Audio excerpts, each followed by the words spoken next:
গোটা দেশে 50 বছর ধরে এসএফআই লড়ছে। এই লড়াই থামবে না। আরএসএস বিজেপি সাম্প্রতিক সময়ে শিক্ষা সর্বনাশ করছে। ছাত্রাবাসগুলো বন্ধ হয়ে যাচ্ছে। লকডাউনের সময় সব থেকে ক্ষতিগ্রস্ত হয়েছে শিক্ষা জগৎ। আজ পুরুলিয়ায় এসএফআই এর 50 বছর পূর্তি অনুষ্ঠানে এসে এসএফআই নেত্রী ঐশী ঘোষ এমন মন্তব্য করেন।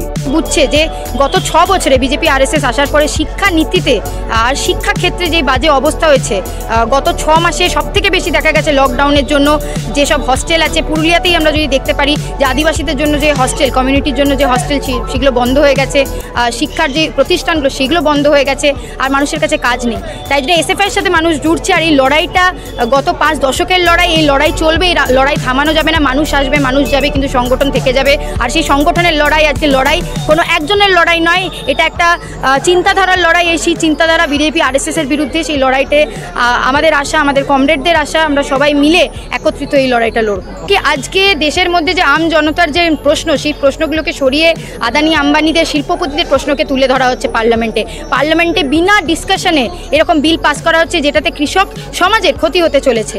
এই ব্যাপারটাই মানে একটা মেসেজ দিতে চাইবো, যাতে সরকার জলদি বোঝে আর কৃষক সমাজের যেসব লিডার আছে যারা কথা বলছে তাদের কথা শুনে এই বিলগুলোকে যেন ফেরত নেওয়া হয়। আর কারণ কি যে কৃষক সমাজ এমন একটা সমাজ যাদের ওপরে আমাদের পুরো দেশ নির্ভরশীল, আর তাদের কথা যেন শোনা হয়।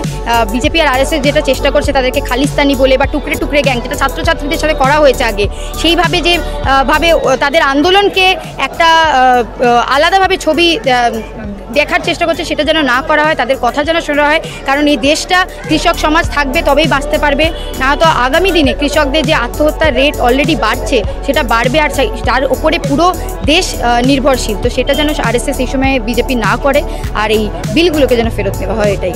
নেত্রীর আরও অভিযোগ, দেশের পার্লামেন্টে আম জনতার স্বার্থ জলাঞ্জলি দিয়ে আদানি আম্বানিদের হয়ে কথা বলছে দেশের শাসক দল। কৃষকদের সর্বনাশ করছে সরকার। তার দাবি অবিলম্বে কৃষি আইন প্রত্যাহার করুক বিজেপি সরকার।